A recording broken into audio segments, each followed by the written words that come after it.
en fait, est-ce qu'un mauvais personnage fait vraiment un mauvais livre? Salut Booktube! Aujourd'hui pour cette première discussion existentielle, je voulais aborder un sujet un petit peu tatillon sur notamment les reviews de livres que j'ai pu voir par exemple sur Goodreads ou sur Booknote, sur d'autres sites où on peut faire des commentaires assez spontanés qui ne sont pas forcément aussi construits qu'une vidéo ou qu'un article de blog, avec des commentaires un petit peu plus à chaud on va dire.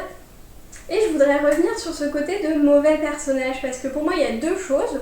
Donc soit d'un côté le personnage est mal écrit, soit d'un côté le personnage est fondamentalement mauvais. Et je vais particulièrement m'intéresser au protagoniste parce que c'est souvent lui qui va conditionner un petit peu la note qu'on va mettre au livre, plus que les personnages plus secondaires qui évidemment sont moins impactants dans l'histoire et dans la vie qu'on peut se faire d'un livre. Cette idée de vidéo, comme je l'ai dit sur les avis sur des livres, m'est venue d'un avis que j'ai vu sur Goodreads à propos de la saga The Poppy War. Donc vous avez peut-être vu ma vidéo qui va s'afficher juste là, ou juste là, je ne sais jamais.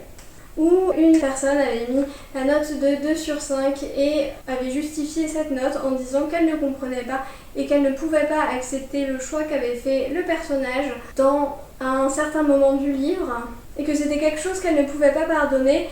Et c'était vraiment le seul argument qu'elle donnait pour avoir mis la note de 2 sur 5. Peut-être qu'il y avait d'autres choses, mais en tout cas, son argumentaire était vraiment centré là-dessus. Donc moi, ça m'a fondamentalement gênée, c'est qu'on avait l'impression que son avis sur le personnage conditionnait l'avis sur le livre. Et c'est de ça dont je veux parler quand je parle d'un mauvais personnage. Donc, en fait, est-ce que le personnage est mauvais parce que le personnage est bien développé mais c'est un personnage avec une mauvaise vision ou sadique ou qui se fiche des conséquences, etc. Ou alors est-ce que c'est un personnage qui est mal développé? Et ça, j'ai l'impression qu'il y a beaucoup de gens qui ont du mal un petit peu à faire la part des choses, c'est-à-dire que c'est je n'aime pas le personnage, donc je n'aime pas le livre. Mais c'est totalement différent parce qu'il y a vraiment ce côté où si le personnage est mauvais, mais on peut vraiment le comprendre, on peut analyser toute sa réflexion, tout ce qu'il est quand il est bien développé. Et ça, je pense qu'il y a énormément de personnages comme ça. J'en ai plein comme exemple. Il y a le roman Vicious de Victoria Schwab, il y a évidemment The Poppy War dont je viens de parler, de R.F. Kuang, il y a les Gentleman Bastard de Scott Lynch, il y a The Blade Itself de Joe Abercrombie. Enfin, il y en a tellement des différents, notamment dans la fantasy adulte, qui sont des personnages. Je ne sais pas s'il y a un équivalent en français, en tout cas je ne l'ai pas trouvé. C'est ce qu'on appelle dans le monde anglophone des morally grey characters. Donc c'est pas les personnages ultra vertueux qui ne veulent qu'une chose, c'est sauver la planète, etc. Non, ils vont tuer des gens, ils s'en fichent un petit peu et avoir des actes pas forcément positifs et qu'on jugerait répréhensibles.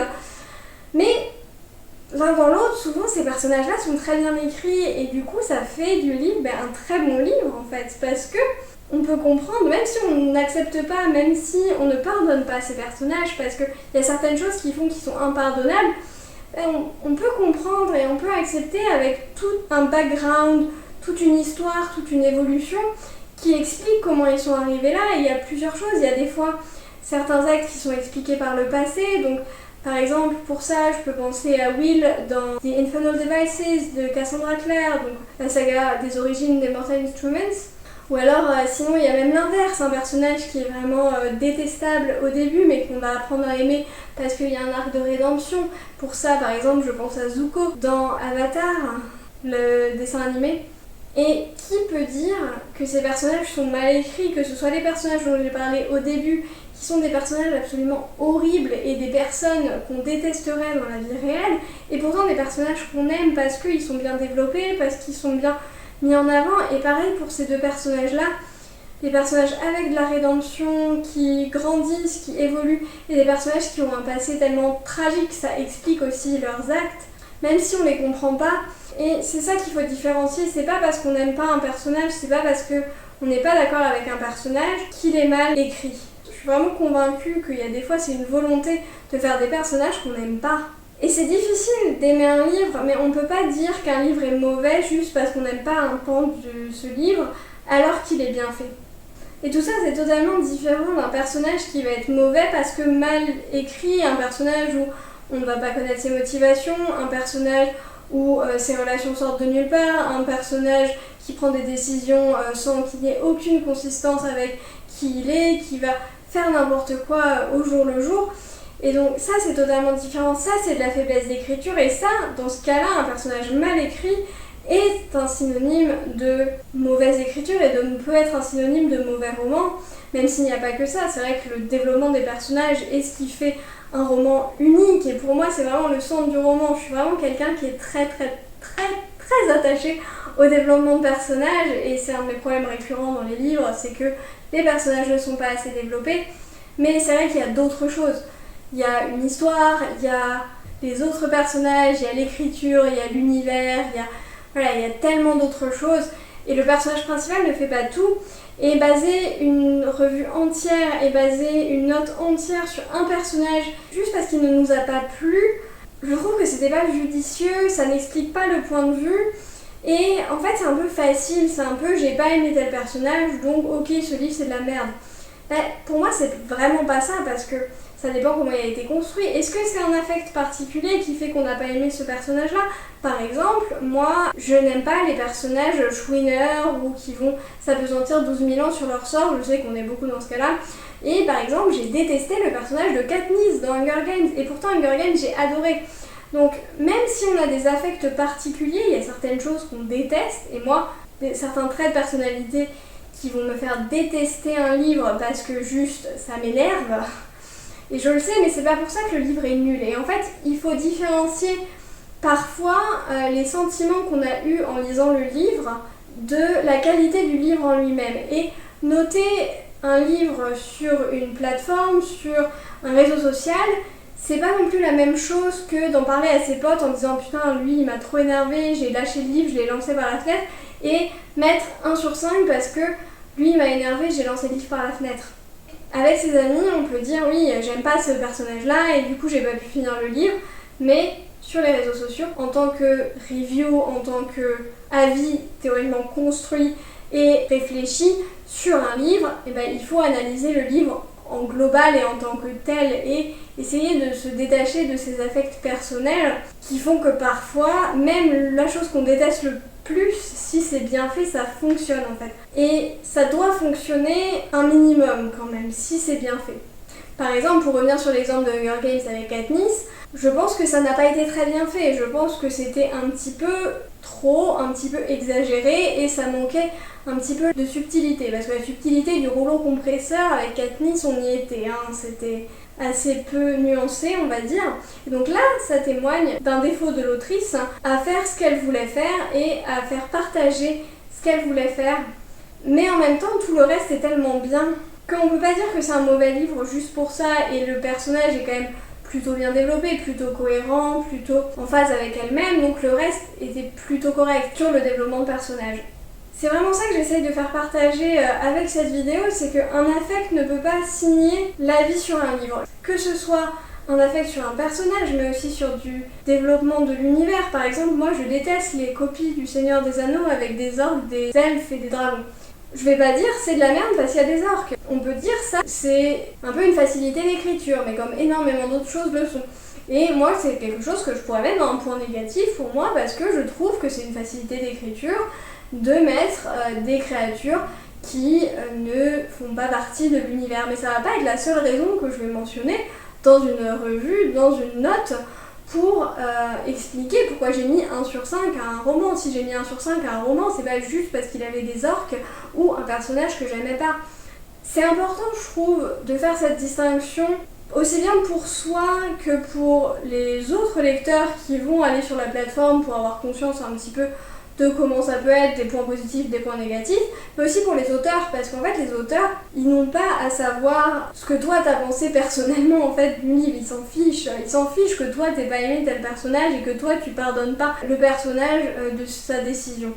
Dans le cas de The Poppy War, évidemment que c'était exprès qu'elle a pris cette décision horrible, que c'était fait exprès, que le personnage ne soit pas parfait et prenne des décisions atroces, évidemment qu'on n'est pas censé lui pardonner. Donc en fait, l'objectif il a été atteint, et donc que tu lui mettes une mauvaise note à cause de ça, donc déjà c'est pas très juste, et en plus c'était l'objectif de l'autrice, donc elle n'a absolument pas à savoir que tu lui as mis une mauvaise note pour ça. Et donc pour toute la communauté, en fait, je trouve que ça dessert plus le livre qu'autre chose. Et ça nous embourbe un petit peu aussi dans notre ressenti du livre. C'est-à-dire que ça nous fait pas nous émanciper un petit peu de notre ressenti, de prendre du recul pour se dire ok, j'ai un livre devant moi, peut-être que j'ai pas trop aimé ça, mais qu'est-ce qu'il y a d'autre à tirer de ce livre? Qu'est-ce qu'on peut voir d'autre? Qu'est-ce qu'on peut voir de plus? Et c'est ça qui fait des reviews et des avis construits en fait. C'est un peu, j'espère, ce que j'essaye de faire avec mes vidéos, avec toujours des points positifs, des points négatifs, il y en a toujours, peu importe le coup de cœur, peu importe que ce soit la pire chose que vous ayez jamais lue, il y a toujours et des points positifs et des points négatifs. Donc c'est important de prendre du recul par rapport à ce qu'on ressent. Et donc, j'ai envie de dire que non, un mauvais personnage, un personnage mauvais en tout cas, n'est pas synonyme d'un mauvais livre, bien au contraire. Si un personnage est mauvais et nous fait ressentir des émotions fortes, c'est la plupart du temps qu'il a été bien écrit. C'est la plupart du temps le témoignage d'un bon roman, d'un personnage développé, d'un protagoniste qui a des raisons, des motivations et qui fait des choses atroces que l'on ne pardonne pas, mais si on a autant d'affect pour un personnage, c'est qu'il est bien fait. Et après, d'un autre côté, il y a les personnages mal écrits, et c'est ceux-là qu'il faut vraiment dénoncer, entre guillemets, c'est de ceux-là dont il faut parler et expliquer les raisons pour lesquelles ils sont mal écrits. Est-ce que c'est pas réaliste? Est-ce que leurs dialogues ne sont pas réalistes? Est-ce qu'ils n'ont pas de vraie motivation? Est-ce qu'on n'explique pas qui ils sont et d'où ils viennent? Pareil, j'ai plein d'exemples de ça, enfin je pourrais vous parler de Sakura dans Naruto qui n'a aucune motivation, aucune personnalité, rien, qui est une coquille vide de Sasuke Love, c'est tout. Ou alors même, bon je suis désolée, je m'émancipe un peu des livres, mais je lis beaucoup de livres avec des personnages bien développés, heureusement, parce que je me connais, donc je sais que sinon ça va pas passer. Ou sinon même dans Doctor Who, les derniers compagnons qui n'ont absolument aucune histoire, alors que les premiers dans le New Doctor Who de 2005 avaient une famille, une histoire, un passé qui les rendait tellement plus riches. Et donc c'est ça aussi à identifier, c'est pourquoi est-ce que les personnages ont été mal écrits et pourquoi est-ce que je les aime pas. Et faire la différence entre les deux pour après faire une revue la plus honnête possible, la plus réaliste possible, en s'affranchissant de nos émotions à nous et de ce qu'on peut ressentir.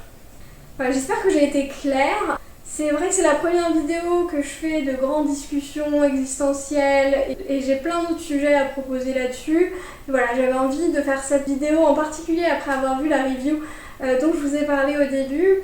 J'espère que c'était pas trop flou, que ce que j'avais à dire était assez clair. Je sais pas ce que vous en pensez. Est-ce que pour vous, la revue, la note, l'avis doit être fait pour nous-mêmes, pour ce que nous on a ressenti, ou est-ce que ça doit être au contraire fait un peu plus pour les autres? Parce que si c'est fait pour nous-mêmes, en effet, ça a totalement de pertinence de dire que j'ai pas aimé ce livre parce que le personnage est un con et que je l'aime pas. Là, c'est pertinent, et en effet, pour moi, une review doit s'adresser aux autres, et donc c'est pour ça. Donc voilà, venez me dire ce que vous en pensez, ce que vous pensez de ce débat, parce que le principe d'une discussion existentielle et d'un débat, c'est d'échanger. Donc voilà, venez me dire en commentaire, n'hésitez pas, et je serai ravie d'en discuter avec vous. Sur ce, on arrête tous de procrastiner, on va prendre un livre, et je vous dis à la prochaine.